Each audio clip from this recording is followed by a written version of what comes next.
Hey friends, it's Claudia. Today we're pulling back the curtain on a massive trap that can cost you $130,000, and most Canadians have no clue it even exists. If you're using Airbnb or thinking about turning your home into a short-term rental, you need to watch this. CRA is watching and they've just changed the game.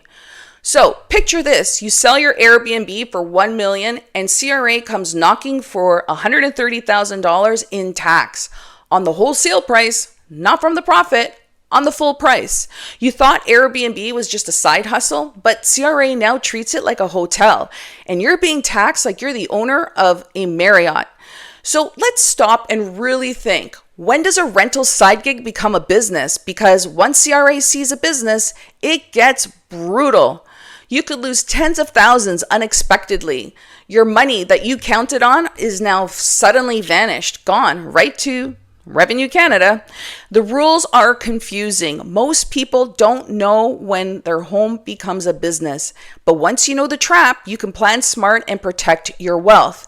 Hey guys, I'm Claudia Ragona. I'm one of the Ragona sisters, and we make videos that decode Canada's chaos so you can protect your money, your future, and your freedom.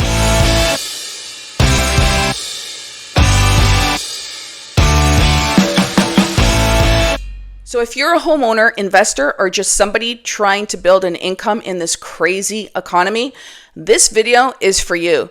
Today, I'm going to explain how the CRA decides if your property is commercial, the 60-day 90% rules, and what change in use means, and how it silently removes your tax exemption. So what steps you need to take before selling, and we want to ensure that you keep more money in your pocket. So let's use an example. Let's say you buy your house for $600,000 and you list it on Airbnb. 2 years later, you sell it for $1 million. You're thinking, sweet, I just made $400,000 profit. But CRA says, nope, you rented it short term, under 60 days and over 90% of the time. To us, that's a business. This is commercial. You owe us HST. So 13% times 1 million is 130,000. So even if you didn't collect that from the buyer, you still pay it. So let me walk you through the courtroom thriller that just dropped in November of 2024. And this one's crazy. In Ottawa, an investor bought a condo in February 2008. For 9 years, they did the usual thing. They rented it out under long-term leases, each longer than 60 days. All good, tax-free when selling. But fast forward to February 25th, 2017, they switched to Airbnb. And for the next 14 months, this condo was a hotel in disguise. Every single stay was under 60 days. The place was fully furnished. They covered utilities, heat, Wi-Fi, just like a regular motel would. In April of 2018, they sold the place expecting a clean tax exit, but CRA swooped in there afterward and hit them with a $77,000 HST bill. They never collected it, but CRA calculated it anyways, and these guys were so blindsided, they appealed. And take note, denial is not a solution. At tax court, the CRA said that the condo had turned into taxable commercial activity. It lost its residential complex exemption. By the letter of the Excess Tax Act, that triggered the 13% HST on the full sale price. The condo owner's defense, come on, I only did this for 14 months out of the 10 years. Hey, but the court disagreed. It focused on what the condo was at the time it sold, and in 2018, it was a mini hotel. That meant no exemption and full tax. Bottom line, short-term rental use minus even temporarily minus before selling equals tax. This isn't just Ottawa's theory. In October of 2024, now Toronto laid out the same rules by name, quote by quote, and that is Canadian homeowners who frequently rent properties on Airbnb could face 13% tax when selling it. They confirmed CRA is applying that Ottawa case here in Toronto, denying exemption and enforcing a 13% HST on the sale. And this isn't a theory, guys. It's reality on Toronto's streets right now. It ends the debate. Frequent Airbnb hosting equals tax, plain and simple. A lot of you are asking, Okay, what if I sell for less than what I paid? And the short answer is you still owe tax. If CRA sees it as a commercial, HST is applied to the sale price and not the profit. So here's an example. You buy your place for 1.2 million, you sold it at $1 million, that's a $200,000 loss. CRA says now pay us the 13% on 1 million. That is 130,000. They don't care about your loss. They care that you sold it as a business. And that's what triggers HST. And what's even worse, you didn't even collect the HST from the buyer and you're still on the hook for it. So it's a nightmare scenario, and it's happening to people who never saw it coming. Online forums are lighting up like crazy. They're saying things like, I thought Airbnb was a side gig. I had no idea it meant losing my exemption. Another, so I lose money and still owe $130,000 in tax. That's insane. These aren't millionaires. These are regular people who tried to use Airbnb to get ahead, and now they're behind. So let's talk about the good, the bad, and the very confusing. So what are some of the pros? Well, it creates fairness. Hotels have always paid HST.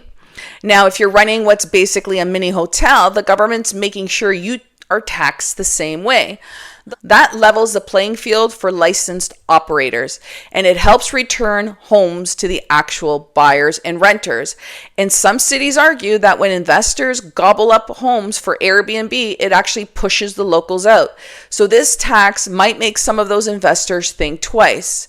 It adds revenue to the government. Let's face it, CRA is always looking for new income streams. And with real estate being one of the most profitable sectors, this tax ensures they get a cut of that transaction. And now, what are some of the cons? Surprise tax bills can wreck people financially. Most hosts don't even know the rule even exists. So make sure you send this video out far and wide. They budget for capital gains, not full HST on the entire sale. And when that bill shows up, it can wipe out your savings, even your entire retirement plan. This is the part that really burns. You could sell your property at $200,000 loss and still owe the CRA $130,000. It doesn't feel fair, and for many, it's devastating, and rightfully so. The rules are complex and murky. There's no clear CRA checklist. You have to decipher tax court language and interpret case law. That's not practical for everyday Canadians trying to make smart financial moves. Here's where things are going. And spoiler, it's not getting easier. Cities like Toronto and Vancouver are already teaming up with CRA to enforce short-term rental rules. And we're starting to see signs of what's coming. More licensing and inspections. You may need a municipal license, safety check, maybe even a business number just to host legally. There's going to be caps on the number of rental nights per year, and they might limit you to 90 or 180 nights to protect housing supply. There's going to be HST audits retroactively. CRA could start looking back 2, 3, even 5 years and apply HST retroactively if they decide you were operating a business all along. So if you think this is just a one-off situation, you're in for a surprise. This is the beginning of a full Airbnb crackdown. So here's how you can protect yourself. You need to track your stays, stay under 90% short term if possible. If you plan to sell, switch to long-term renting for at least 12 months.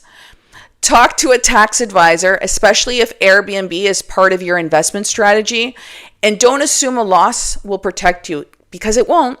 If this video showed you what's really going on behind the scenes, stick with me.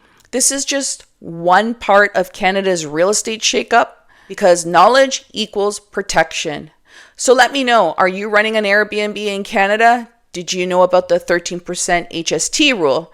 Have you sold, or are you worried about selling? Drop your thoughts below. Let's help each other and give all sides a voice.